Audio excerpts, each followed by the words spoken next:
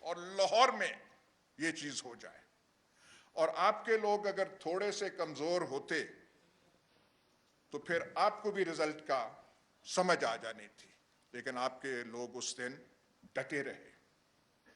اور اس ساری چیز میں ایک چیز اچھی چیز ہو رہی ہے،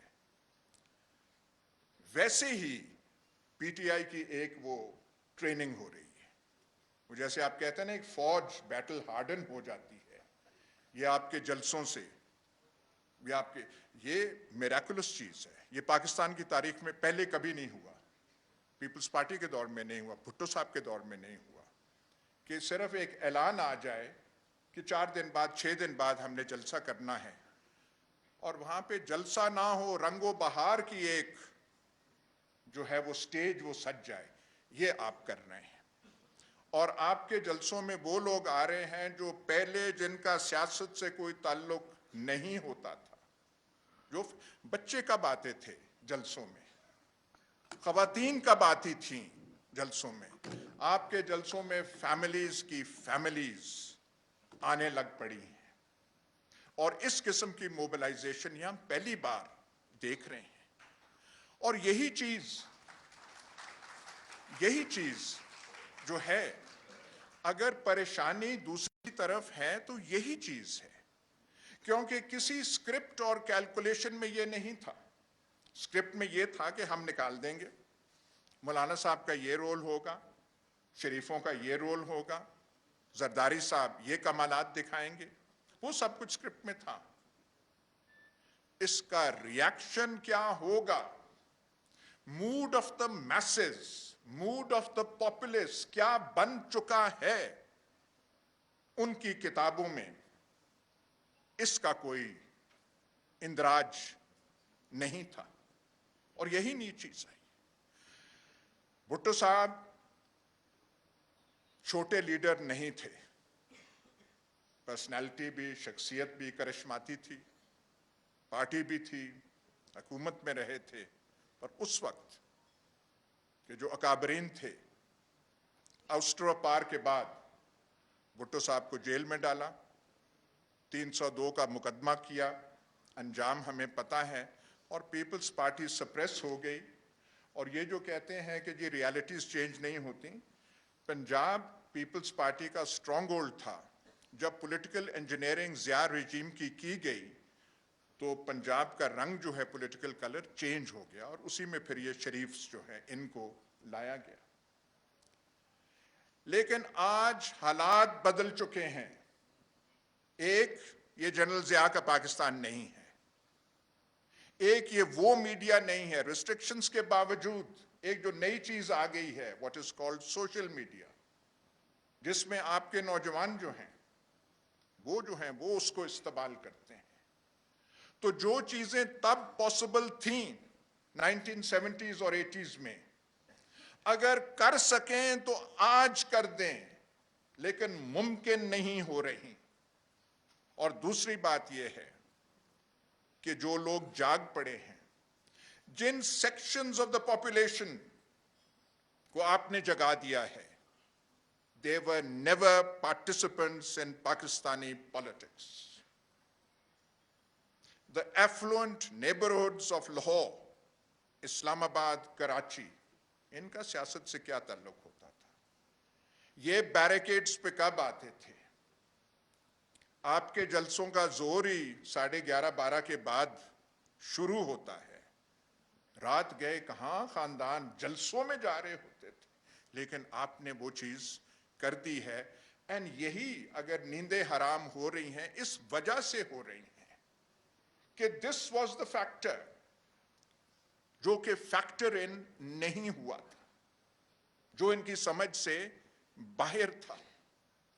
اور اب جو ہے یہ چیزیں ہو رہی ہیں، یہ کرتے ہیں، وہ جو فنڈنگ کا کیس ہے، فلانے کا کیس ہے، وہ ہے۔ لیکن ایک بات دیکھیں آپ، پھر بھی ہمت نہیں پڑ رہی جو کرنا چاہتے ہیں۔ اگر آپ خواہشات کا وہ دل چاک کر کے دیکھیں تو ہائے ہائے کیا خواہشات ہوگی۔ خواہشات وہ صرف بن نہیں پا رہے، ہاتھ نہیں پا رہے۔ اور بھی بہت ساری چیزیں ہیں، کئیوں کا ذکر یہاں پہ ہو سکتا ہے، کئیوں کا ذکر نہیں ہو سکتا۔ خواجہ آصف نے کہا، اب میں اس لیے کہہ رہا ہوں کیونکہ انہوں نے کہا کہ آرمی چیف کا وہ جو ہے نئے آرمی چیف کا پروسیس ابھی تک بگن ہی نہیں ہوا۔ الفاظ انہوں نے ایسے چوز کیے کہ ان سے تاثر ملتا تھا کہ اب اس کا تو ہم نے سوچا تک نہیں ہے، ہمارے خیال میں نہیں ہے۔ لندن کون جا رہا ہے، ساتھ جانے والوں کے ساتھ کون گئے ہیں، ملاقاتوں کی افواہیں کس کے ساتھ ہو رہی ہیں، اب یہ ساری چیزیں جب آپ میڈیا پہ آپ کنٹرول کریں گے، آپ قدغنیں لگائیں گے، پھر افواہیں جنم لیں گی، اور افواہوں کی طاقت سچی خبر سے بھی زیادہ پھر ہو جاتی۔ تو پورا ملک جو ہے افواہوں کے لپیٹ میں ہے کہ لندن جانے کیوں گئے تھے، کیا کرنے گئے تھے۔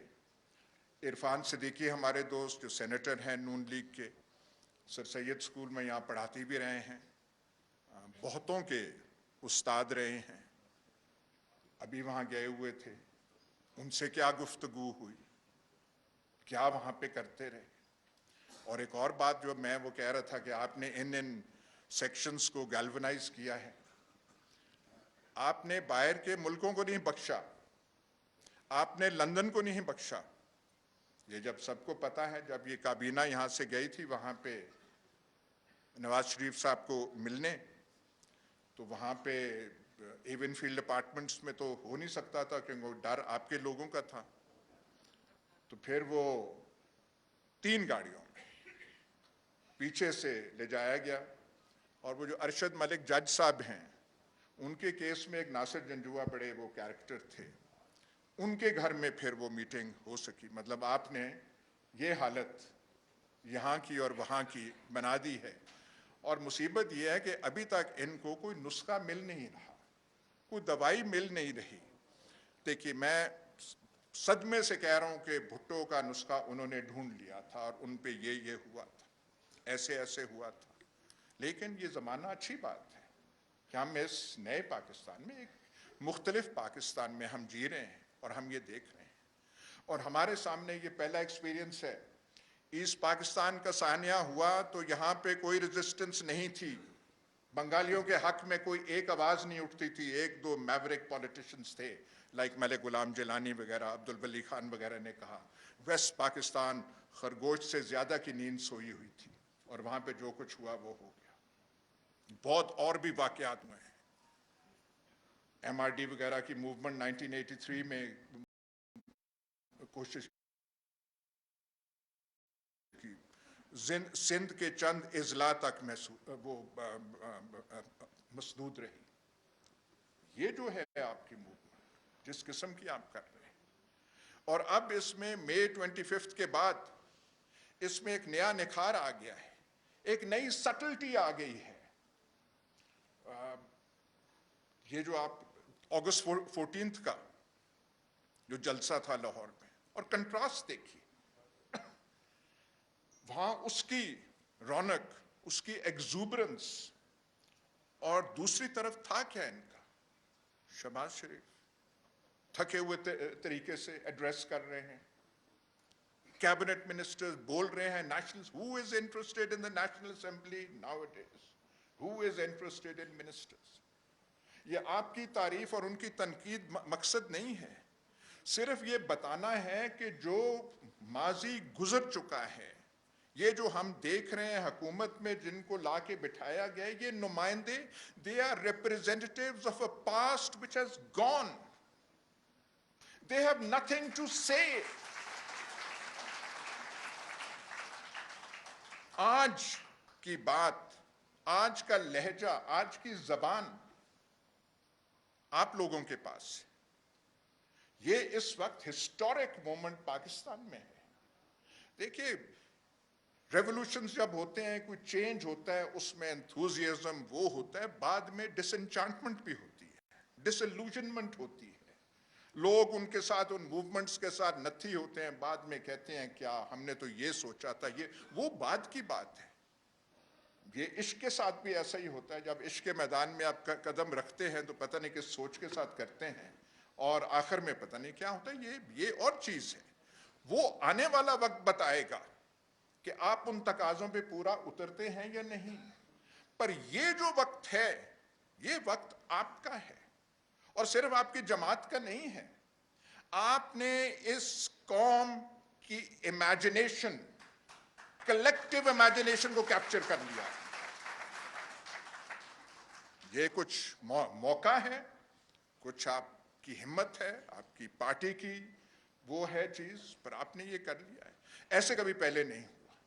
نیور. 75 years میں. And this has been given to you. Now, ہمارا صرف یہ نہیں ہے کہ ہم ایک طرف کی وہ بات کریں. I'm an ex-army man. میں فوج میں رہا ہوں. میں نہیں چاہتا کہ فوج جو ہے نیشنل مین سٹریم سے یہ ہو. I don't want کہ سوشل میڈیا پہ فوج جو ہے ٹارگیٹ ہو. اور جس قسم کے وہ ہمارے اس آپ کے سیمینار کے بعد وہ ہوا، وہاں پہ میرے پاس وہ صاحب آئے تھے وہاں پہ، جو یہ جو کیا آپ پارے کا جو پیر خانہ ہے اس کے وہ نمائندہ لاہور کے تھے. وہ جیسے مسٹر ایکس والا وہ جو تھا آؤٹ فٹ، تو وہاں سے وہ کر کے. But I was shocked at the level of the گفتگو. مجھے اپنے پہ نہیں ہے، اپنی قمیض کا کام ہوگا لیکن اس سے زیادہ نہیں ہے. جو دکھ ہے at the level of the conversation, کہ ہاتھ ہولا رکھیں، یہ کریں وہ کریں. ضمناً ذکر عمران خان، نہیں اس کی چھوڑ دیں، وہ ختم ہو گیا ہے. And I put the question کہ یار دیکھیں، آپ بنا رہے ہیں اب عمران خان ختم ہے، باقی تو کس کو آپ بنا رہے ہیں؟ اینڈ آئی آسکڈ شہباز شریف کو، and he said yes. He said yes. میں نے کہا ریئلی؟ پھر میں نے ریکاؤنٹ کیا شہباز شریف کی پروونشل گورنمنٹ میں. میں نے کہا اس نے کیا تھا اس میں، 1 2 3 میں یہاں پہ نہیں کہنا، سارا میں نے اسے بتایا. بٹ مجھے جو دکھ ہو رہا ہے at the level of thinking, کہ جو معیار ہے جس سے وہ چیزیں ہو رہی ہیں، جس سے وہ دیکھی جا رہی ہیں، دکھ اس چیز کا ہے. دیکھیے ہم نے وی ہیو مائی جنریشن، ہماری فرسٹ پوسٹ پارٹیشن جنریشن ہے. We have played our innings for good اور bad and mostly for the bad. ہم کر چکے ہیں. بٹ جاتے جاتے we want to see a better Pakistan, a normal country, a thriving country, جس میں ایک جوش اور جذبہ ہو. جوش اور جذبہ، آپ بیٹھے ہوئے آپ کے سامنے، وہ صرف وہ بات کرنے والے نہیں ہیں. جوش اور جذبہ آپ کے جلسوں میں نظر آتا ہے، باقی تو آپ پاکستان میں دیکھیں تو دل بیٹھ جاتا ہے. آپ کہتے ہیں کیا ہے؟ یہ بھی قدرت کی مہربانی ہے کہ جب آپ اقتدار میں تھے، اور یہ معافی مانگ کے کہہ رہا ہوں، آپ کی تقریروں سے تنگ پڑ گئے تھے اور ہم نے کہا تھا اب سیاست کو خیر بات کہہ دیں تو وہی اچھا ہے. وہ جو ایک اسپیچ روزانہ کی بنیاد پہ ہوتی تھی، ہم نے کہا بس نہیں ہوتی.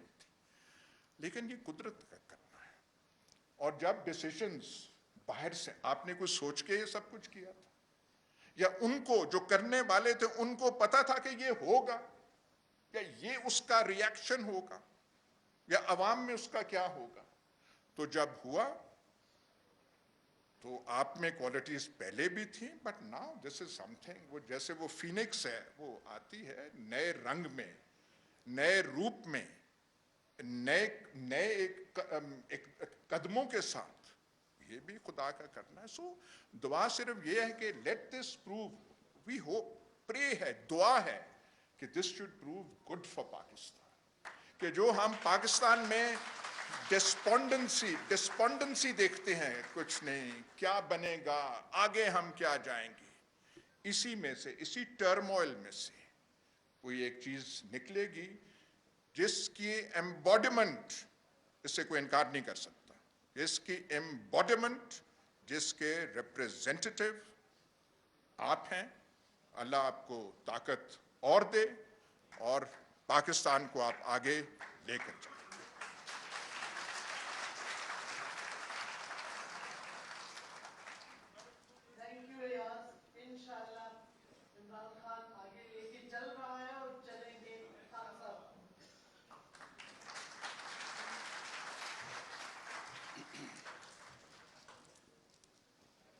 بسم اللہ الرحمن الرحیم.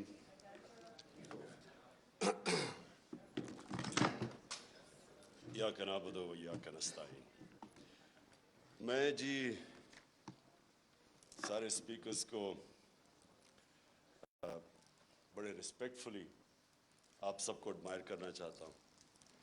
میں ایڈمائر اس لیے کرنا چاہتا ہوں کہ میں سمجھتا ہوں کہ آپ جہاد لڑ رہے ہیں. جہاد کی ڈیفینیشن کیا ہے؟ ظلم کا مقابلہ کرنا، ناانصافی کے سامنے اپنی آواز بلند کرنا. جو ساری انسانی تاریخ آپ اٹھا کے پڑھ لیں تو اس میں ہمیشہ قوموں کی زندگی میں وہ دور آتے ہیں جب انسانوں کو کنٹرول کرنے کی کوشش کی جاتی ہے. یہ جس کو ہم ڈکٹیٹرشپس کہتے ہیں، فیشزم کہتے ہیں، بادشاہت، یہ ساری جو آپ انسانی تاریخ دیکھیں تو کوشش یہ ہوتی ہے کہ انسانوں کو، جو اوپر بیٹھا ہوتا ہے بادشاہ یا ڈکٹیٹر، اس کی کوشش ہوتی ہے کہ انسان کی سوچ کو کنٹرول کر لے، اس کے اوپینینز کو کنٹرول کر لے، معاشرے کو کنٹرول کر لے. اور وہ کنٹرول کیوں چاہتا ہے؟ وہ معاشرے کی بہتری کے لیے نہیں چاہتا. وہ خود پوری پاور چاہتا ہے کہ وہ انسانوں کے اوپر راج کرے، بلکہ ایک چھوٹا خدا بننا چاہتا ہے، زمین کے اوپر ایک خدا بننا چاہتا ہے. اور انسانی تاریخ میں یہ بھی چیز ہے کہ زیادہ تر وہ معاشرے اوپر گئے ہیں جن میں آزادی ہو، آزادی رائے ہو، جو تنقید کو اجازت دیتے ہیں، جو حکمران کی اکاؤنٹیبلٹی کرتے ہیں، اس کا احتساب کر سکتے ہیں. اور یہ اگر آپ اسلام کی تاریخ پہلے دیکھ لیں، میں سب سے پہلے تو سے شروع کرتا ہوں کہ ریاست مدینہ کے اندر 2 انسیڈنسز ہیں. ایک کہ حضرت علی رضی اللہ تعالیٰ ایک یہودی شہری سے کیس ہار جاتے ہیں کیونکہ قاضی ان کی گواہی قبول نہیں کرتا. سو اس سے 2 چیزیں سامنے آتی ہیں. ایک تو مائنورٹیز، اقلیت کی کیا پوزیشن تھی اسلام میں؟ برابر کے شہری تھے. اور دوسری یہ کہ عام شہری بھی خلیفہ وقت کے سامنے کھڑا ہو سکتا ہے اور کیس جیت سکتا ہے. یہ آج بھی دنیا کے اندر آپ اگر کہیں بھی دنیا کے کوئی بھی ملک لے لیں، آج بھی یہ نہیں پاسبل. سو وہ ایک آزاد معاشرے کے اندر ایک قوم اٹھی تھی. اور میں اس لیے لوگوں کو بار بار، کیونکہ بڑی بدقسمتی ہے ہمارے، میں جب ایچ ایس این کالج، میرے ماں باپ نے اتنا پیسہ خرچ کیا، میں جب وہاں سے نکلا تو مجھے اپنی تاریخ کا کوئی آئیڈیا نہیں تھا، مجھے اسلام کی تاریخ کا آئیڈیا نہیں تھا. وہ آہستہ آہستہ میری زندگی میں اپنے تجربے سے میں پھر اپنی زندگی ہمیشہ ایویلیویٹ کرتا رہتا ہوں، اپنی تنقید کرتا ہوں، اپنے آپ کو کوشش کرتا ہوں کہ اپنی غلطیوں سے سیکھوں. تو میں نے جب 2 معاشرے، برطانیہ جدھر میں نے 20 سال گرمیاں گزاری اور پاکستان، تو میں دونوں معاشروں کو جب اینالائز کرتا رہتا تھا تو میں خود کئی چیزوں کے اوپر کئی نتیجوں میں پہنچا. تو وہ جو دور تھا 622 سے لے کے 632 تک، جب ہمارے نبی صلی اللہ علیہ وسلم مدینہ میں اور پھر دنیا سے گئے، اس کے اندر انہوں نے انسانوں کو آزاد کر دیا. یہ دیکھیں، یہ جو آزادی صحافت ہے نا، جو فریڈم آف ایکسپریشن ہے، اس سے بڑی یہ ایک حصہ ہے انسان کو آزاد کرنے کا. کیونکہ انسان کو ذہنی طور پہ جب آزاد ہوتا ہے تو وہی قومیں اوپر جاتی ہیں، وہ انسان بڑے کام کرتے ہیں، غلام کبھی بڑے کام نہیں کر سکتے.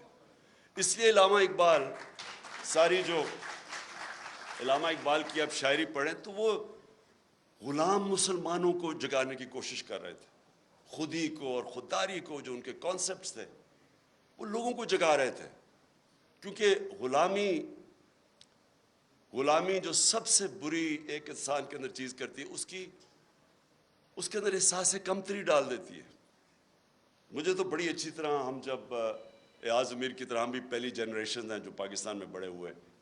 آپ کو صرف میں غلامی بتاتا ہوں کہ کیا ظلم کرتی ہے ایک انسان کے اوپر، اس کے پوٹینشیل کو کیسے ختم کرتی ہے. جمخانہ کلب ہوتا تھا، پنجاب کلب، سندھ کلب.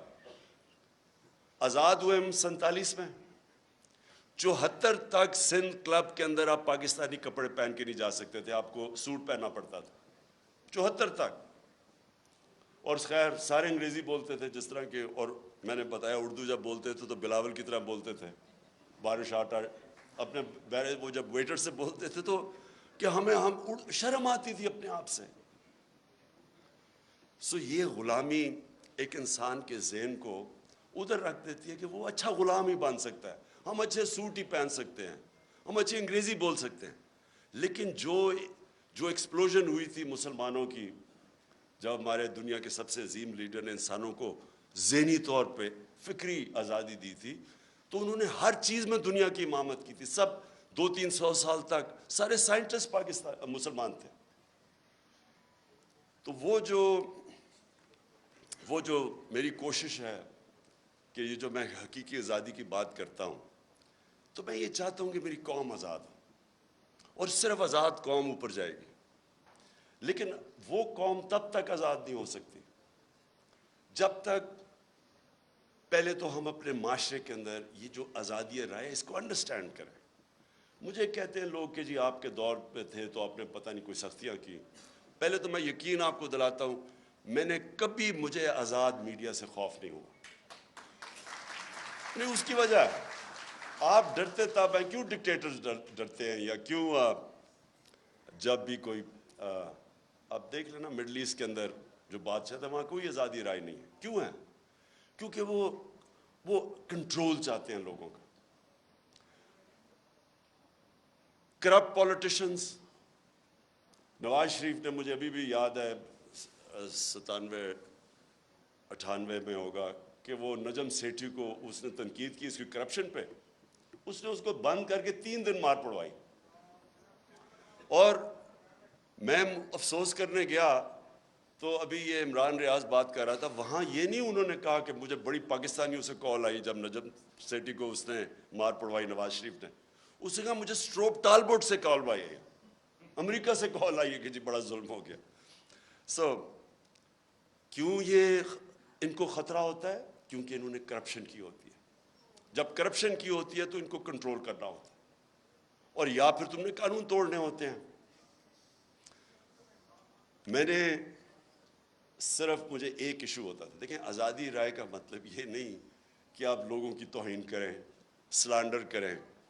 اب میں کیونکہ انگلینڈ میں نے کیس لڑا ہوا ہے عدالت کے اندر ڈیفیمیشن کا, تو وہاں تو اگر آزادی رائے ہے تو ساتھ پورا یہ بھی آپ کو چیک اور بیلنس ہے. آپ ہر کچھ کسی کی پگڑی نہیں اچھال سکتے, تو لوگوں کو موقع ملتا ہے کہ عدالت میں جا کے اپنی عزت بحال کرے یا ڈیفیمیشن کے کیس کرے. بدقسمتی سے میں پرائم منسٹر تھا, میرے اوپر اسی نجم سیٹھی نے کوئی بڑی غلط باتیں رکھی, میں اس کو عدالت میں لے گیا. میرے دور میں تو وہ کیس لگا ہی نہیں. تو پرائم منسٹر کو ہی اگر انصاف نہیں ملتا تو بیچارے عام لوگوں کو کیا ملنا ہے. سو جب آپ کے پاس آزادی آتی ہے اس کے ساتھ ذمہ داری بھی آتی ہے. میں نے جتنا ٹائم برطانیہ میں گزارا اس کے ساتھ ذمہ داری ہوتی ہے آزادی کے ساتھ. اب میں دوسری چیز پہ آتا ہوں, پاکستان میں کیا ہو رہا ہے. میں نے ابھی ایاز امیر نے بڑی ڈیٹیلز میں اس چیز کے اوپر بات کی. میں اپنی ذرا ایوولوشن بتاتا ہوں کہ ہم جب 90s کے اندر تماشا دیکھ رہے تھے, دونوں پارٹیز آئیں, 2 دفعہ کرپشن میں دونوں کو نکالا گیا, تو تب ہمارے ان دونوں پارٹیز کو دیکھ کے میرے بھی ذہن میں آیا کہ شاید کم کرپشن ہوگی کہ اگر ملٹری اس سے بہتر ہوگی. یہ ہم نے واقعی سوچنا شروع کر دیا کہ اس سے بہتر تو ہے. وہ ضیاء کے زمانے میں گروتھ ریٹ بھی زیادہ تھی, اکانومی بھی آگے تھی, لگ رہا تھا. تب وہ اور چیز ہے کہ تنقید نہیں تھی تو اس سے کئی چیزیں پتہ ہی نہیں چلتی تھی. تو ہم نے بھی یہ سوچنا شروع کیا, کیونکہ انہوں نے جو دونوں دفعہ کرپشن میں گئی, ان کے اوپر پورے دونوں نے ایک دوسرے کے اوپر جو کیسز بنائے کرپشن کے, کوئی سر مال تھا, کوئی ہدایبہ پیپر مل تھی. مجھے یاد ہے فاروق لغاری جب وہ کیئر ٹیکر گورنمنٹ آئی 96 میں, تو انہوں نے مجھے پوری فائلیں دی کہ بے نظیر اور زرداری نے $1.5 ارب ملک سے نکالا. میں اب بات کر رہا ہوں 96 کی, اور نواز شریف نے بھی $1.5 بلین ملک سے باہر نکالا. تو میں تو پالیٹکس میں آئی کرپشن کے خلاف تھا. دیکھیں, اور کرپشن جو ہے نا وہ ایک سمٹمز ہے جس ملک کے اندر قانون کی بالادستی نہ ہو. جدھر رول آف لا نہیں ہوتا ادھر کرپشن ہوتی ہے. رول آف لا بھی میں ایکسپلین کر دوں کہ طاقتور کے لیے جب تک آپ قانون کے نیچے نہیں لے کے آتے وہ رول آف لا نہیں ہے, وہ پھر طاقت کی حکمرانی ہے جو جنگل کا قانون ہے. تو میں نے جب دیکھا کہ یہ دو باری لے کے آئے اور دونوں آ کے نواز شریف نے جتنی دیر میں پرائم منسٹر تھا اتنی اس سے کم ٹائم میں اس نے 17 فیکٹریاں بنا لی, 3 سال کے اندر 17 فیکٹریاں بنا لی اور گورنمنٹ بینکس سے قرضے لیے. اب یہ جو میں فرق کیا تھا, میں نے برطانیہ کا سسٹم دیکھا ہوا تھا, ان کی پارلیمنٹ دیکھی ہوئی تھی, ان کے پولیٹیشنز کے اوپر میں نے جو ان کے اوپر چیکس اور بیلنسز ہیں, جو ان کی اخلاقیات ہے وہ میں نے دیکھی ہوئی تھی. تو ہم چاہتے تھے ہمارا بھی ملک آگے بڑھے. انہوں نے آتے ساتھ ہی دونوں پارٹیز نے مل کے سب لگ گئے پیسہ بنانے کے لیے. تو میں آیا تھا کرپشن کے خلاف, اور آپ جب مشرف کا دور آیا تو مجھے یاد ہے جنرل امجد نے فائلیں دکھائی ان کی چوری کے اوپر, بتایا کہ انہوں نے کتنی کرپشن کی ہوئی ہے. اور ہم نے جنرل مشرف کی شروع میں سپورٹ اس لیے کی کہ ہم سمجھے کہ جنرل مشرف واقعی کرپشن ختم کرنے آیا ہے. وہ بعد میں پتہ چلا کہ وہ کرپشن کے نام پہ ہم سارے اس کی سپورٹ کر, وہ بھی پاور کے لیے آیا تھا, اور انہی لوگوں کو پھر این آر او دے دیا اس نے, جبکہ کسی کی رائٹ نہیں ہے کہ آپ پبلک کا پیسہ چوری ہو وہ معاف کر دیں. کرپشن کا مطلب ہوتا ہے پبلک کا پیسہ چوری کا مطلب ہوتا ہے میرا کوئی چوری کرے. کرپشن ہے جو عوام کا پیسہ چوری کرے, تو اس کے پاس تو رائٹ ہی نہیں تھا کہ ان کی چوری معاف کرنا. بہرحال اس کے بعد یہ دو آیا اور انہوں نے جو 10 سال میں کیا. اب جو مجھے چیز سب سے جس پوائنٹ پہ میں آ رہا ہوں, میں ہمیشہ سمجھتا رہا کہ جو ہماری اسٹیبلشمنٹ ہے اس کو زیادہ ملک کی فکر ہوگی اور وہ اس چیز کو ہونے نہیں دیں گے. وہ جب دیکھتے ہیں چوری تو وہ اس کے اوپر ایکٹ کریں گے. کیونکہ مجھے تھرو آؤٹ جب میں یہ سٹرگل کر رہا تھا تو مجھے اسٹیبلشمنٹ کی طرف سے کئی دفعہ مجھے آئی ایس آئی نے مجھے بتاتے تھے ان کی چوری کے, یہ جی فلانے انہوں نے اتنی چوری کی. یہ بھی جو دور تھا ان کا 2008 سے لے کے, تب بھی مجھے وہ مٹیریل جی اس نے اتنا چوری کر لیا, وہ چائنا جا کے تو اتنی کک بیکس لے لی. یہ مجھے بتایا کرتے تھے کہ وہ جی اس کا حمزہ یہ سلمان شہباز یہ وہ چائنا پہنچا تو تھا کک بیکس لینے کے لیے کانٹریکٹس کے اوپر. یہ ساری ان سے مجھے انفارمیشن آئی تھی. اور جب میں پھر پرائم منسٹر بنا تو سارے کیسز سب کو پتا تھا کہ ان کے کیسز کون سے ہیں, اور بدقسمتی سے جو نیب تھی وہ ہمارے کنٹرول میں ہی نہیں تھی. تو مجھے تب بھی سمجھنا ہے کہ کیسز سارے میچور ہیں, کیوں نہیں پکڑے جا رہے ہیں. تو بعد میں پتہ چلا کسی کا شفقت کا ہاتھ تھا, وہ کبھی ایکسیلیٹر دبا دیتے تھے پھر کبھی واپس آ جاتا تھا. ہم جناب دیکھ رہے ہیں تماشا, گالیاں ہمیں پڑ رہی ہیں کہ جی آپ نے وہ کسی کو نیب میں لے کے جاتے تھے تو مجھے گالیاں نکال کے اندر جاتے ہوئے بھی باہر نکلتے ہوئے بھی. لیکن ہمارا ہاتھ میں, میرے ہاتھ میں نیب کدھر تھی. میں تو کہا اگر میرے ہاتھ میں نیب ہوتی تو یہ بڑے آرام سے کم از کم 15-20 لوگوں سے ہم اربوں روپیہ نکال لیتے ان کو جیلوں میں ڈال کے. اچھا اب جناب یہ اپریل میں جو ہوا, میں جو میرے ذہن میں جو شوق ہے, چلیں ہم یہ نہیں کسی کو اکیوز کرتے کہ وہ ایک سازش کا حصہ تھی, لیکن میں یہ سوال پوچھتا ہوں اسٹیبلشمنٹ سے کہ آپ نے ان لوگوں کو کیسے ہمارے ملک کے اوپر مسلط ہونے دیا جبکہ آپ خود ہی بتاتے تھے کہ ان کی کتنی چوری ہے. اس کا تو یہ مطلب کہ چوری آپ کے لیے بری چیز نہیں ہے. اور میں اس لیے ایک ملک میں یہ اپنے دور میں نے شروع کر دیا تھا رحمت للعالمین اتھارٹی بنا کے سیرت نبی اپنے بچوں کو پڑھائیں, کیونکہ جو امر بالمعروف ہے وہ ایک معاشرے کا کارنر سٹون ہوتا ہے. ایک معاشرہ جب اچھائی کے ساتھ کھڑا ہوتا ہے اور برائی کے خلاف کھڑا ہوتا ہے تو معاشرہ فائٹ کرتا ہے برائی, کرپشن کو معاشرہ فائٹ کرتا ہے. لیکن جب آپ برائی کو برائی نہ سمجھیں, کرپشن بری چیز ہی نہیں ہے, چوری بری چیز نہیں ہے, تو محنت کون کرے گا آپ کے معاشرے میں؟ اگر آپ نے معاشرہ اپنا تباہ کرنا ہے, آپ کو کوئی ایٹم بم پھینکنے کی ضرورت نہیں ہے, صرف اخلاقیات ختم کر دیں, اچھے برے کی تمیز ختم کر دیں. مولانا رومی کی بڑی فیمس سینگ ہے, اب کسی نے پوچھا مولانا صاحب ایک قوم کیسے مرتی ہے, انہوں نے 2 درختوں کا بتایا, ایک بڑا خوشبودار اور ایک بڑا برا درخت. انہوں نے کہا جب ایک قوم ان کے اندر فرق کرنا ختم کر دیتی ہے, اچھے برے کی تمیز ختم کرتی ہے, قوم مر جاتی. اس لیے ہی جو مدینہ کی ریاست تھی وہ امر بالمعروف پہ کھڑی ہوئی تھی. سارے معاشرے کو حکم کیا گیا تھا کہ آپ نے برائی کے خلاف کھڑے ہونا ہے. اب میں نے انگلینڈ کے اندر یہ دیکھا ہے, میں امر بالمعروف پہ وہ چل رہے ہیں. آپ کو میں بتاؤں کہ ان کا ایک بہت بڑا نام تھا لارڈ جیفری آرچر. بڑا مارگریٹ تھیچر کا رائٹ ہینڈ, ان کی پرائم منسٹر کا رائٹ ہینڈ آدمی تھا. جب ان کی ساری سوشل کیلنڈر کے اوپر وہ تھا, اس کی ہمیشہ اس کی اخباروں میں اس کی موومنٹس آتی تھی. اس نے ایک عدالت کے اندر اس نے ایک جھوٹ بول دیا. کیس تھا ڈیفامیشن کا, اس نے جھوٹ بول دیا. آپ سوچیں کہ اتنا طاقتور آدمی, اس نے جھوٹ بولا, 3 سال جیل ڈالا اسے. اور جب وہ جیل سے باہر نکلا کسی گھر کوئی اسے انوائٹ نہیں کرتا تھا. وہ جو اتنا پاپولر آدمی تھا اس کو کوئی انوائٹ نہیں کرتا تھا. عوام نے فیصلہ کیا کہ جناب اس نے غلطی کی ہے, اس نے, اور کیا کیا, جھوٹ بولا. اب یہاں سوچے کہ لنڈن تو تھوڑے, پاکستان بھی میں میری کوئی پراپرٹی نہیں ہے, اور اس کے اوپر پھول پھینکے جا رہے ہیں. وہ جا کے ادھر جا کے وہ دوسرا والا کہہ رہا ہے کہ یعنی قطری خط جو ایک اپنی اربوں روپے کی پراپرٹیز کے لیے ایویڈنس پریزنٹ کر دے اور اس کو کوئی فرق ہی نہ پڑے ملک میں. ایک برنی میڈوف ملٹی بلینر بن گیا امریکہ کے اندر. اس کے بعد اسے پتا چلا کہ جی برنی میڈوف نے جو پیسہ بنایا تھا وہ ایک پونزی اسکیم تھی, یعنی ایک فراڈ سے بنایا تھا. اس کے 2 بیٹے تھے اور بیوی, ان کو بھی نہیں پتا تھا.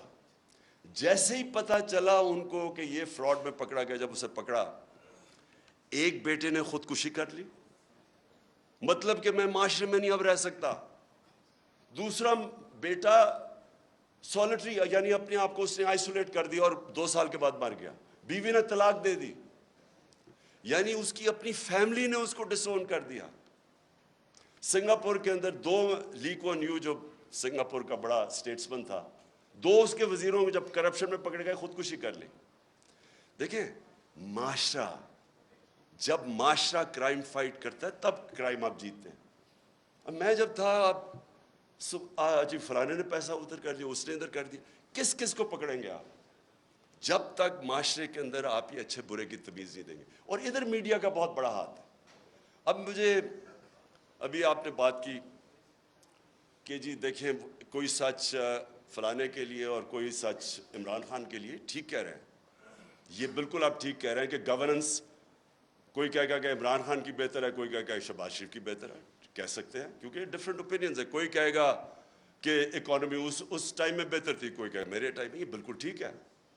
لیکن جب کوئی لوگ کرپشن کے اندر 16 ارب روپے کی corruption open and shut case میں, اگر ایف آئی اے اس کا انڈر ٹرائل ہے, اس کو آپ کیسے کہہ سکتے ہیں کہ جی وہ میری رائے اور فرق ہے اور اس کی رائے فرق ہے. وہ تو اس کا مطلب کہ جب اب نواز شریف جھوٹ بول کے 4 ارب روپے کی پراپرٹیز ہیں لنڈن کے اندر جدھر ہیں, اس کے بیٹے نے ایڈمٹ کیا کہ یہ بینیفیشری اونر ان پراپرٹیز کی مریم نواز ہے. مریم نواز جب چھوٹی تھی, جب پراپرٹیز نہیں, اس کا مطلب نواز شریف کا پیسہ ہے. کیا وجہ ہے کہ آج تک اس کو کئی لوگ لیڈر مانتے ہیں, بلکہ اسکیم پوری ایک کوشش ہو رہی ہے کہ اس کو پاکستان کے اندر ابھی پھر کہ عمران خان کو بھی ڈسکوالیفائی کرو اور پھر کہیں جی اچھا دونوں کو ہم الیکشن لڑنے کی اجازت دے دیتے ہیں, یعنی مجھے اور اس کو ایک ہی جگہ پہ کھڑا کر دیا. اتنے بڑے لٹیرے کو کہ یہ کہہ رہے ہیں کہ جناب عمران خان وہ کیونکہ پتہ نہیں وہ اس کیس کے اندر الیکشن کمیشن. دیکھیں یہ ہمارا سب سے بڑا چیلنج ہے, اور ادھر میڈیا کا بہت بڑا رول ہے, بیکاز میڈیا عوام کے اوپینین کو شیپ کرتا ہے. جس طرح کہ اسحاق ڈار جب گیا ہارٹ ٹاک کے اوپر, تو اس نے جو اس کا حال کیا ہے, کوئی بھی ویکنس جس میں ہو, یہ جس کے اوپر کرپشن کی, وہ نہیں جا سکتے میڈیا کے اوپر, وہ چھپتے ہیں میڈیا سے. یا ہر روز شام کو جن کے اوپر اربوں روپے کرپشن کے کیسز ہیں وہ جا کے بٹھا دیتے ہیں ایک بیچارہ پی ٹی آئی کا معصوم سا ہے وہ بٹھا دیتے ہیں ساتھ, وہ پنچنگ چل رہی ہوتی ہے, تم چور ہو تم چور ہو. سو میری سب سے یہ جو اور اسی کے اوپر میں آ رہا ہوں کہ جب ہماری اسٹیبلشمنٹ کو پتا تھا ان کی پاس کتنے سال 30 سال سے یہ ملک کو لوٹ رہے ہیں, سارے ان کے پاس کیسز, مجھے انہوں نے دکھائے ہوئے. میں سوال یہ پوچھتا ہوں کہ انہوں نے کیسے ان کا راستہ نہیں روکا؟ اگر ملک کی فکر ہے تو کیسے آپ ان کو اجازت دے دیتے ہیں؟ ایک تو ہمیں پتہ ہے کہ امریکہ کا انٹرسٹ, امریکہ کی جو پالیسی ہے وہ اپنے انٹرسٹ پروٹیکٹ کرتے ہیں. ان کا ہے کہ جی وہ پاکستان ہمیشہ ایک ٹیلی فون کرو تو جو کام کروانا چاہے یہاں سے کرنے کے لیے تیار ہیں. اس کا یہ نہیں مطلب کہ اگر آج میں کہتا ہوں کہ بیسز نہیں دے رہے یا میں کہتا ہوں میں نے روس یہ نہیں کہ میں اینٹی امریکن ہوں. میں ان کا اپنا انٹرسٹ ہے, ہمارا کام ہے اپنے لوگوں کے انٹرسٹ پروٹیکٹ کرنا, یہ اینٹی نہیں ہے. لیکن ان کو اتنی عادت پڑی ہوئی ہے یہاں کہ یہ ہاتھ باندھ کے سامنے کھڑے ہو جاتے ہیں. تو یہ مجھے ایشو ہے کہ کیسے ایک باہر سے, ہمیں پتہ ہے ڈونلڈ لو وہ تو سب کے پاس اس کا جو سائفر تھا وہ تو سب کے پاس ہے, وہ تو آرمی چیف کے پاس بھی گیا تھا, پریزیڈنٹ پاکستان کے پاس بھی گیا, میرے پاس آیا, فورن آفس کے پاس. تو وہ تو ہمارے پاس پتہ تھا کہ وہ ایک انڈر سیکرٹری کہتا ہے کہ عمران خان کو اگر نہیں ہٹاؤ گے تو کانسیکوینسز ہوں گے پاکستان کے لیے. لیکن میں حیران ہوں کہ جب یہ بھی پتا تھا کہ باہر سے سازش ہے, یہ بھی پتا تھا کہ ہمارے لوگوں کو پیسے دے کے خریدا جا رہا ہے, اور یہ بھی پتا تھا کہ چور ریپلیس کرنے والے ہیں جن کے اوپر کرپشن آپ کے دور میں کیسز بنے ہوئے ہیں, پھر کیسے ان کو اس ملک پہ مسلط ہونے دیا؟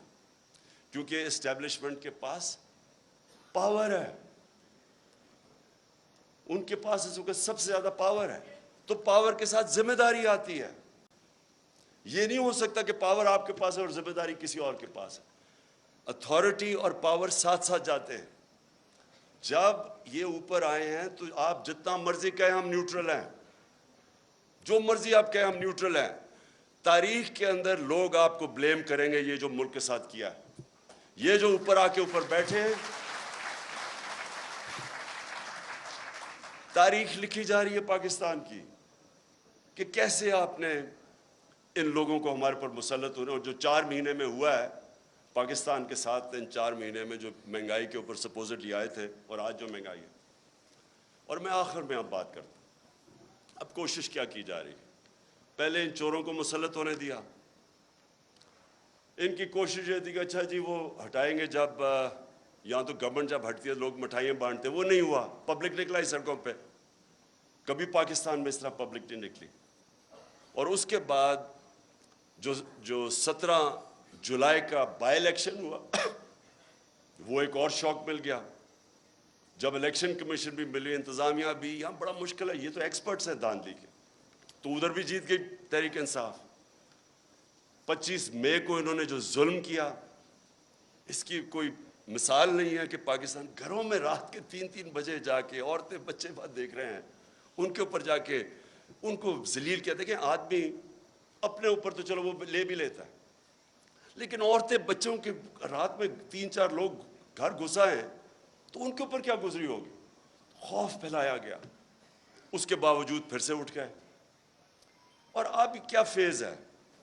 یہ فیز ہے سائیکولوجیکلی اس ملک کو ایسا دبایا جائے کہ ہم بھیڑ بکریوں کی طرح یہ تسلیم کر لیں جو اوپر سیٹ اپ آیا ہوا ہے.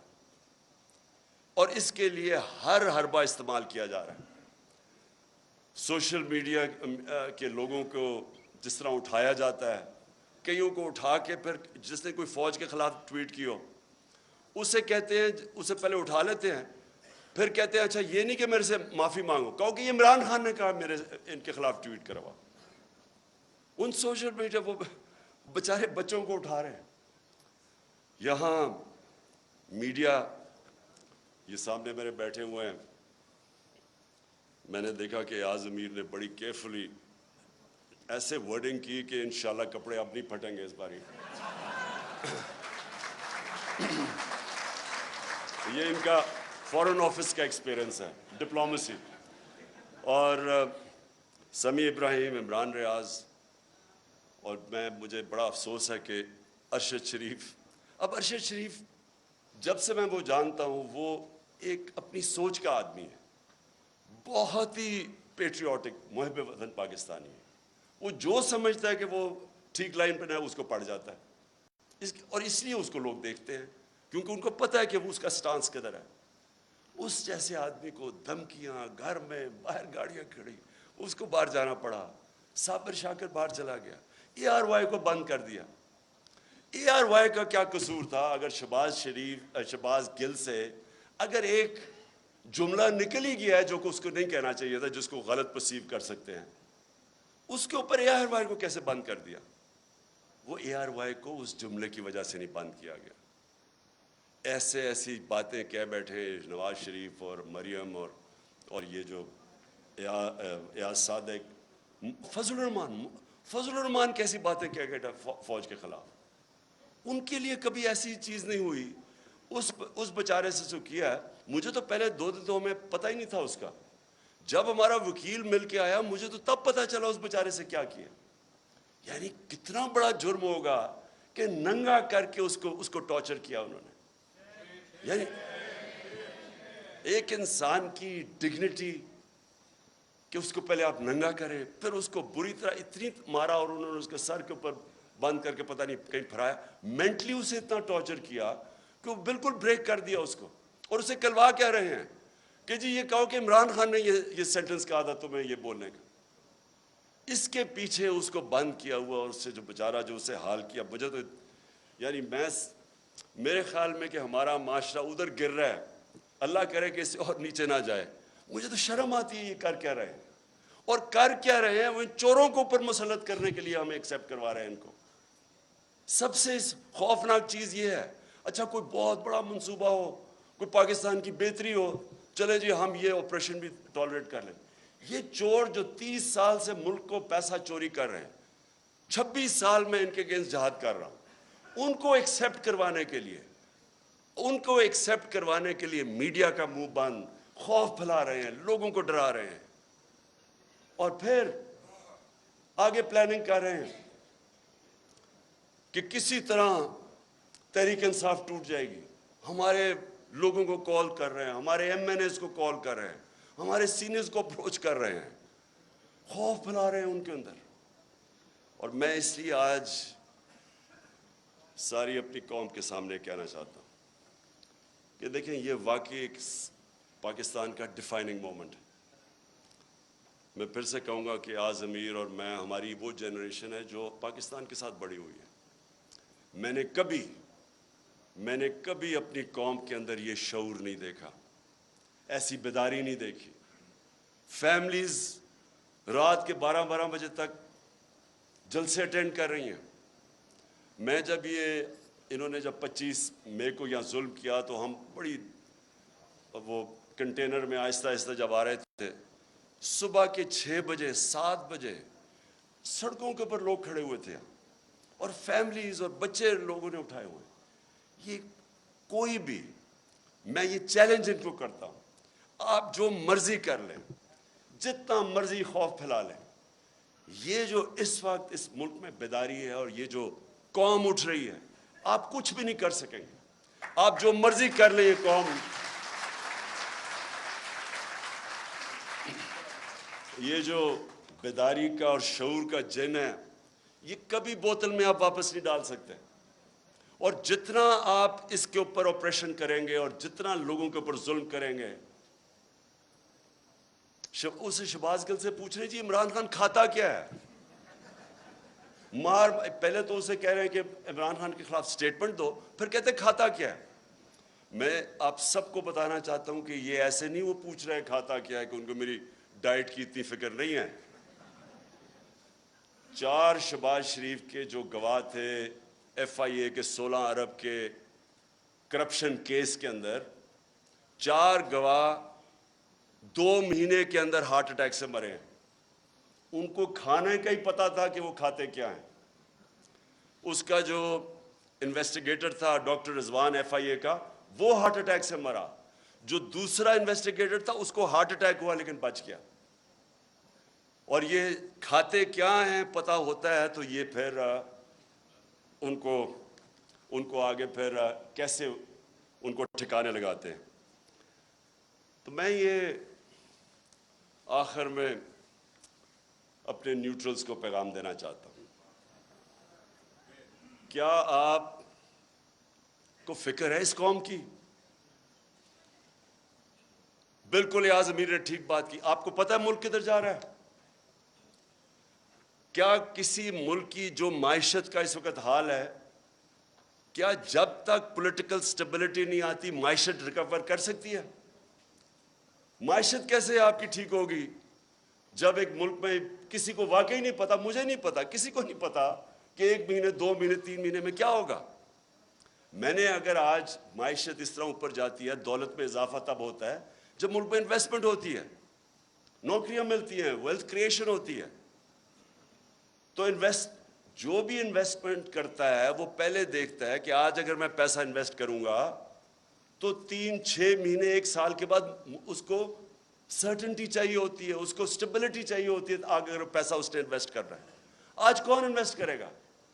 اور اگر یہی آپ کا خیال ہے کہ بہت بڑی اچیومنٹ ہو گئی کہ جی وہ ابھی سعودی عربیہ سے پیسہ آ جائے گا اور ادھر سے آ جائے گا پیسہ UAE سے یا چائنا نے، اس سے تو یہ تو کینسر کا علاج ڈسپلن سے کر رہے ہیں آپ. اگر ویلتھ کریشن ہی نہیں ہو رہی اور آپ قرضے لیتے جا رہے ہیں تو قرضے تو واپس کرنے ہیں آپ نے، تو ڈیٹ سروسنگ تو بڑھتی جا رہی ہے. ہم جب پہلا سال تھا تو جتنا ہم نے ٹیکس اکٹھا کیا آدھا ٹیکس چلا گیا ڈیٹ سروس، قرضوں پہ سود دینے پہ، تو سارے ملک کے لیے آدھا ٹیکس رہ گیا. سو اس لیے یہ کوئی حل ہے کہ آپ سمجھیں کہ تھوڑے قرضے آ گئے تو چلو تھوڑا اور ملک آگے چل جائے گا؟ حل اس کا یہ ہے پولیٹیکل سٹیبلٹی میں، اور پولیٹیکل سٹیبلٹی صرف آئے گی فری اینڈ فیئر الیکشن سے. اس کے علاوہ صاف اور شفاف، میں آج چیلنج کرتا ہوں، صاف اور شفاف الیکشن کے علاوہ مجھے کوئی بتا دے کہ پاکستان میں سٹیبلٹی کیسے آئے گی. اور پولیٹیکل سٹیبلٹی نہیں آئے گی، اکنامک سٹیبلٹی نہیں آئے گی، اور اکنامک سٹیبلٹی نہیں آئے گی تو یہ ملک تو نیچے جا رہا ہے، قرضے چڑھتے جا رہے ہیں، حل تو کسی کے پاس ہے ہی نہیں. اس لیے میں اپنے نیوٹرل سے آخر میں یہ کہتا ہوں کہ ابھی بھی وقت ہے، ابھی بھی ٹائم ہے، اپنی پالیسیز ریویو کریں. بند کمروں میں کئی دفعہ فیصلے ہوتے ہیں، وہ فیصلے اچھے نہیں ہوتے. آپ کو ریویو کرنے چاہیے اور سوچنا چاہیے کہ ہم نے یہ ملک 22 کروڑ کے لوگ ہیں، ینگ پاپولیشن ہے، 60% آبادی ہماری 30 سال کی عمر سے کم ہے، ان کو نوکریاں چاہیے. اور اگر اس وقت صحیح فیصلے نہیں ہوں گے اور یہ کمپاؤنڈ فیلئر کیا جائے گا کہ انہی لوگوں کے اوپر کوشش کریں گے کہ سختی کر کے آپریشن کر کے کہیں ہم ان چوروں کو ایکسیپٹ کر جائیں. میں اپنی طرف سے تو کہنا چاہتا ہوں ان کے نیچے، اگر مجھے کوئی کہنا کہ ان کے نیچے میں نے اب اپنی زندگی گزارنی ہے، میں سمجھوں گا کہ مجھے موت اس سے زیادہ بہتر ہے بجائے ان چوروں کے نیچے میں اپنی زندگی گزاروں. شکریہ.